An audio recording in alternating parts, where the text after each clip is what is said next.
முன்னாள் முதல்வர் திரு எம்ஜிஆருக்கு நிகரான தலைவராக திரு விஜய் அவர் மக்களை பார்க்கிறார்களா என்று பார்க்கிற போது அதுக்கு நிகரான ஆளு இவர் இல்லைங்க. அவருடைய காலகட்டங்கள் அவருடைய சூழ்நிலைகள்லாம் வேறு, இவருடைய சூழ்நிலை வேறு. எல்லா நடிகரும் கூடுகிற கூட்டமாக தான் இவர் கூடுத ஒழிய அது கொள்கை கூட்டமாகவோ கோட்பாடுக்காகவோ நாட்டின் வளர்ச்சிக்கான கூட்டமா அல்ல. இது அரசியல் புரிதல் இல்லாத, தொலைநோக்கு பார்வை இல்லாத ஒரு கூட்டமாக இருக்கிறது. இந்த கூட்டம் திடீர்னு நீரோடை இல்லாம போயிடும். மழை திடீர்னு வந்து ஆத்துல போற மாதிரி ஆத்துல போற மாதிரி இது ஒரு இந்த எலெக்ஷனுக்கான ஒரு பிம்பம் ஒரு லாங் டைம் பாலிடிக்ஸ் வந்து தாவேக தேராத கட்சியா தமிழ்நாட்டில் எடுத்துக்கொள்ளலாம். லொயோலா கல்லூரி முன்னாள் மாணவர் என கூறிக்கொண்டு 2026ஆம் ஆண்டு தேர்தலில் 15% வாக்குகளை கூட விஜய் வாங்க மாட்டார் என்று தனது கருத்து கணிப்பை இல்லை கருத்து திணிப்பை வெளியிட்ட இவர்தான் IPDS திருநாவுக்கரசு. எம்ஜிஆருக்கு நிகரானதாக விஜயை மக்கள் பார்க்கப்படல. எம்ஜிஆரையும் இன்றைக்கு பார்க்கிற விதம் வேறு, விஜயை பார்க்கிற விதம் வேறு. அப்படி பக்கத்தில் ஆம் என்று சொல்லக்கூடிய 5% அது கூட குறிப்பா அதிகமா விஜய் சார்ந்தப்பட்ட ஆட்கள் தான் சொல்லப்படுறாங்க ஒழிய மற்ற காமன் பீப்புள் கேட்கிற அப்படி விஜய் பெருசா தாக்கமெல்லாம் இல்லை. ஸோ அப்படி போது 15% ஆம்னு சொல்லி, இல்லைன்னு சொல்லி 59%, ஓரளவு சொல்லி 17%, காசு 12% சொல்லப்பட்டிருக்காங்க. திராவிட மாடல் என்கிற சொல் தமிழக மக்களும் சென்றடையுள்ளதா என்று கேட்கிற போது நிறைய பேருக்கு இன்னைக்கு இருக்க புதிய தலைமுறைகிட்ட திராவிடம் என்னன்னு தெரியல. இளைஞர்கள், பெண்கள், குறிப்பா தந்தை பெரியார் பிறந்த ஈரோடு மாவட்டத்தில் இருக்கிற மற்ற ஏனைய மாவட்டங்களில் இருக்கிற அனைத்து மாவட்டங்களும் இளைஞர்கள்கிட்ட அரசியல் பற்றிய விழிப்புணர்வு மிக குறைவா இருக்குது. திராவிட மாடலை பற்றிய விழிப்புணர்வு கட்சி கூட்டணிக்குள்ள இருக்கிறவர்களுக்கு தான் புரிதல் இருக்க ஒழிய சாமானிய மக்களுக்கும் சாமானிய இளைஞர்கள் இளம்பெண்களுக்கு புரிதலான குறைவா இருக்கு. திராவிடம் சொல் இந்த புதிய தலைமுறைக்கான சொல் புரிதல் இல்லாமல் இருக்கிறது.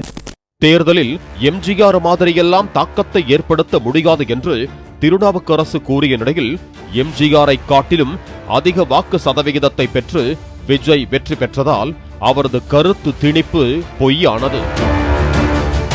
இந்த நிலையில் முதலமைச்சர் விஜய் தலைமையிலான ஆட்சியை கவிழ்க்க திருநாவுக்கரசு திமுகவின் முன்னாள் அமைச்சர் செந்தில் பாலாஜியின் தூண்டுதலின் பேரில் தாவேக MLA-க்களிடம் பேரம் நடத்தி வந்ததாக பரபரப்பு தகவலை வெளியிட்டுள்ளது தமிழக காவல்துறை.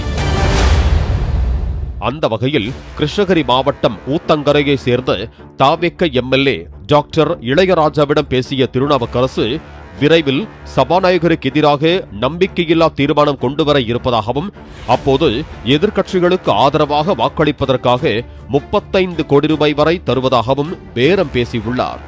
அவரது பேரத்திற்கு பணியாத MLA இளையராஜா தான் முதலமைச்சர் விஜய்க்கு விசுவாசமாக இருப்பதாக கூறியதால் இந்த பேரம் குறித்து வெளியே கூறினால் உனக்கும் உனது குடும்பத்தாரின் உயிருக்கும் ஆபத்து ஏற்படும் என்று மிரட்டல் விடுத்ததாக கூறப்படுகிறது.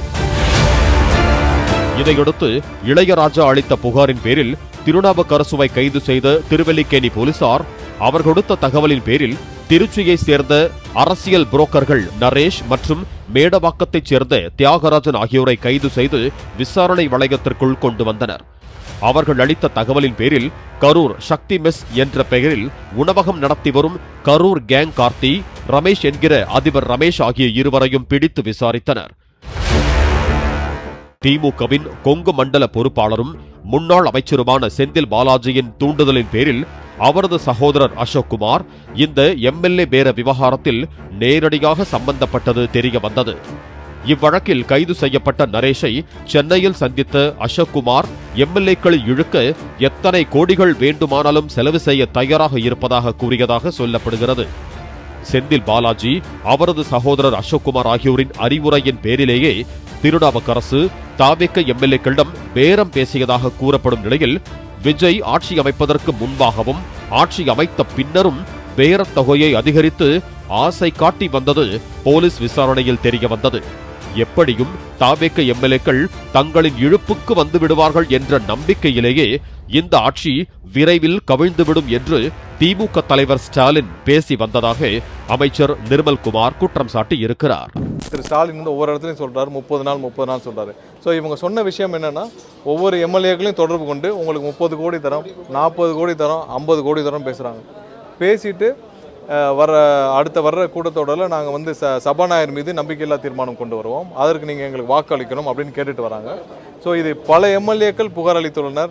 ஒரு சில பேர் மிரட்டப்பட்டுள்ளனர். அந்த மிரட்டப்பட்ட MLA வந்து ஒருத்தர் இன்னைக்கு புகார் அளிச்சிருக்கிறார். இதை இவர்கள் விடாமல் செய்து கொண்டிருக்கிறார்கள். இன்னும் எத்தனை MLA-க்களிடம் பேரம் பேசப்பட்டது என்ற கோணத்தில் போலீசார் விரிவான விசாரணை நடத்தி வருகிறார்கள். பாலிமர் செய்திகளுக்காக செய்தியாளர் கதிரவன்.